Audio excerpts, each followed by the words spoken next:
Good morning, Denise Dryden here. I spent the last week in Montana working with a family retreat, and we were playing with ways to understand Generation X. So today I want to talk about this magnificent generation and call it X marks the spot, because there's a very specific reason for that. When I was in Montana, we worked with the clinical team, and then we moved over into the retreat and worked with the parents, since the majority of the parents were Generation Xers. So I wanted to share today with you some of the things that I've learned working with them, working with the clinical team, and bringing in my own historical perspective, of course. So I'm blending history, psychology, and I'm going to put a little magic twist of metaphysical information in there, so you have a multi-dimensional perspective of this powerful generation. So let's get down to the basics, the history teacher, History 101. Generation X was born in 1965 through 1984. So it's a 19-year generation, and it's post-baby boomers. And baby boomers were born in 1945 to 1964. Yeah, 64. And with any generation spread, those that are born on the earlier side sort of lean up into the previous generation, older brothers and sisters or role models, and those born in the latter half sort of look forward to where the younger generation is going. So this generation is really diverse, as is every generation that spans 20 years. So boomers were filled with the concept of establishing structure. Schools were important, jobs were important, careers were important, rebuilding a country after World War I, Depression, post-World War II. So getting an education, getting a good job, having a family, and sort of, the whole family values thing was the most important thing to the baby boomers. This is the Ozzie and Harriet, the, happy days, the nuclear family scenario. That happened a lot in all of the media advertising, push between 1945 and 1965. So in 1965, this new generation arrived. Phenomenal. They started something that was different, so very different than anything we'd ever seen before. These were the change makers, and I like to call Generation X the change makers, because they had mothers that went to work, that had the option of being able to go to work. They had dual income families. The family systems were breaking apart. The divorce rate went up. There was now the new concept of the blended family, which we saw in movies like shows like the Brady Bunch, the Partridge Family, blah, blah, blah. I'm dating myself, right? The family traditions, the nuclear family was rocked because men and women now had the choice as to whether or not they wanted to procreate and start families. This is also the generation of the latchkey kid, where kids were coming home after school and getting themselves in, turning on the television, watching sitcoms, watching old black and whites, watching everything they could get their hands on as their mother and father were at work waiting to come home. So everything changed, and everything was continuing to change. So there's some markers that make some sense. There were some freedoms that were available to this generation. Freedoms as far as equality. Equality for women to go to work, equality for sexual preferences, or step forward with sexual preferences, the ability to remarry and not stay locked in a relationship. Civil rights was at the forefront, women's rights, the choice movement, all of this were these freedoms to be who you wanted to be, who you loved, who you wanted to love. You were able to sort of start stepping forward in that. You were able to cross the race barriers and start to show up as a united front. The other thing that came out of this generation was technology. Profound growth in technology. This was the group that started with the black and white TV and ended up with a digital system on their phone where they could watch movies tonight. So, the digital programming, the idea of the cell phone, the computer, the ability to send media and pictures, music, whatnot, over an invisible web throughout the rest of the world united us. There was an electronic birthing and an expansion on such a profound level, and it was all due to this generation.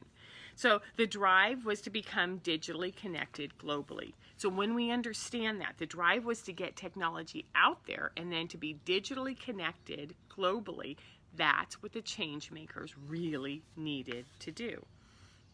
So some fun things to pick out about this generation was that they were sort of the first generation to put that, and that's why it's called X marks the spot. They put a line in the sand and they said, I will no longer buy into the patriarchal culture.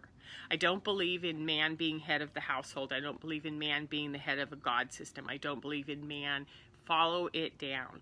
So they were able to, sort of the first generation to sort of stick it to the man. Started in the 60s with the freedom movements, but this generation owned it in everything they did.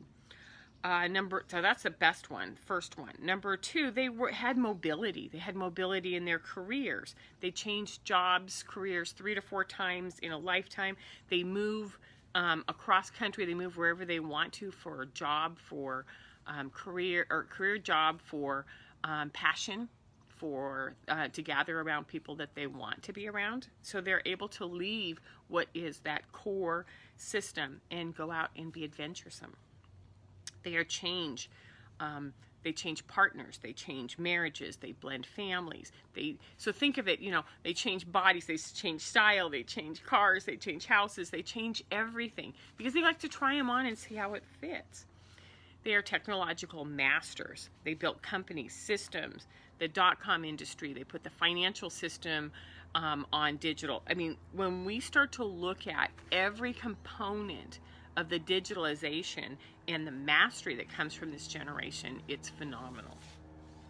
Now, this is where it gets interesting. This is also the seeded generation where the indigos arrived. Now, indigos are warriors.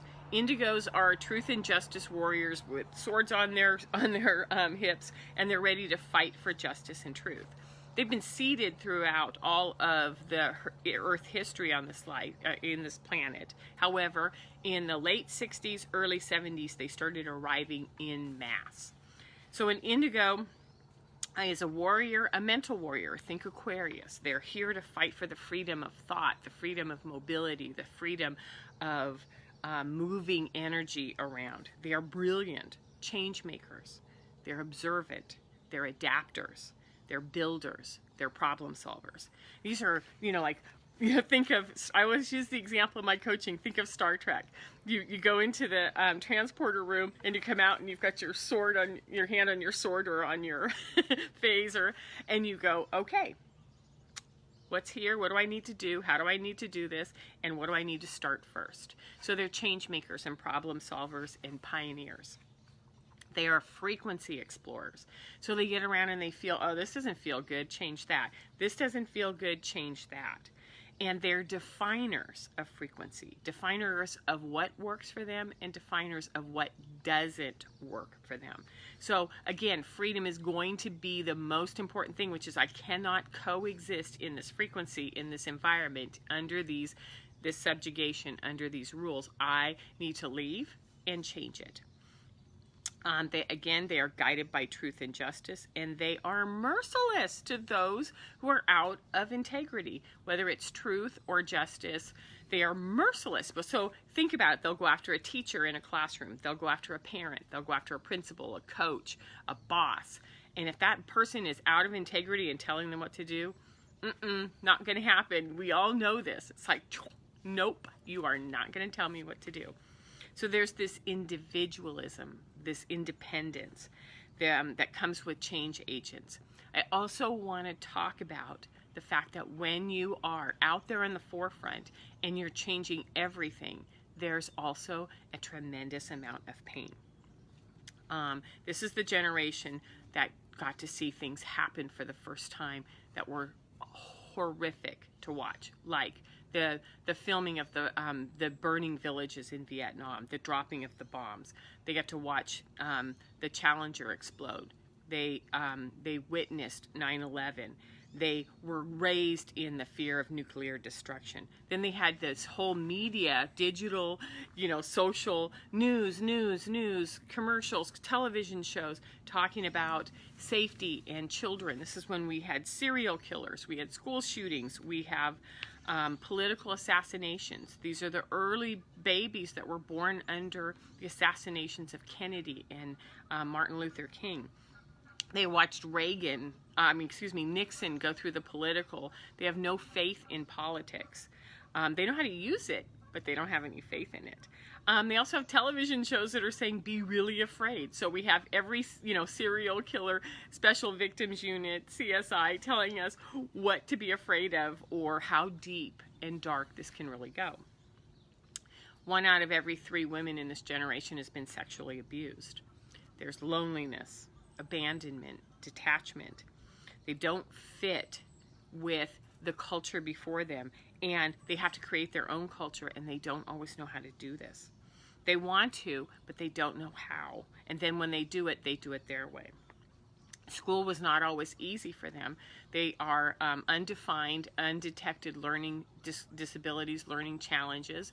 They have attention issues. They are very oppositional, rebellious, and they've been in therapy since they were 5, 10, 15 years old. This is the early group that started the wilderness therapy and the therapeutic boarding school environments. And these were kids who were sent away because they couldn't live within the existing familial baby boomer system, which was, you have to follow this or you don't live here, and we send you away.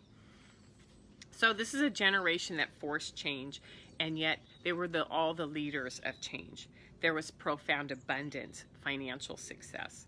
There was sadness around the family. There was fear and protection of the children. I think this is where a lot of the overmanagement, the helping, the helicoptering, the snow plowing, the trying to get your kid into college. These are all of the things that happen when we have an abandoned culture or generation of people who didn't have parents helping them do what they wanted to do. So now they're over-helping, they're over-directing. There's no security or guarantees in this generation, whether it's in marriage or job or in the home that they own or in the savings and retirement that they have. And they have a lot of stress-related illnesses such as cancers, autoimmune issues, diabetes, and heart disease. So bottom line is that this generation of change makers has gone through such profound change in such a rapid time frame that there's this deep hooded victim energy around, which is, I don't like it, so I'm going to act out, or I'm going to change it, or I'm going to refuse. And that victim energy is so pervasive and sticky in this culture. And so we want to know that that's there, and we want to identify it. So where all of this comes together is that we have an independent, strong, brilliant warrior that's a change agent, that's an overprotector, and has this victim energy. Okay, does that make sense? That there's all this wrapped up. What am I supposed to do with all of this? It ends up coming down to a generation that's in control, that is all about control. And the control issues are pervasive. They control self, they control others, especially children. They need to prepare, they indulge, they celebrate the child for every and anything that they do, and yet they're never far out of sight. And then they completely don't control, and then they over control, and don't control, and over control. They've birthed a new technological world for us that has come to them at such a cost. These change makers have changed everything in our world. So I'm saying to you, as a late stage baby boomer, sort of almost a Generation Xer, that it's time to rest. It's time to recalibrate. It's time to loosen the grip of fear and celebrate that all that you have done with the energy in your body, the effort that you've put in as a collective generation. So X marks the spot of this profound change in our world, and I thank you. And it has not been an easy journey. So if this is something that you're interested in learning more about, and you want some help letting go of victimhood or letting go of control or understanding the role it plays in you, that's what I do as a coach. So give me a call. You can find me on DeniseDrydenCoaching.com. Have a fabulous March. Have a fabulous spring. Hopefully it's getting warmer where you are, and enjoy your Sunday. Take care.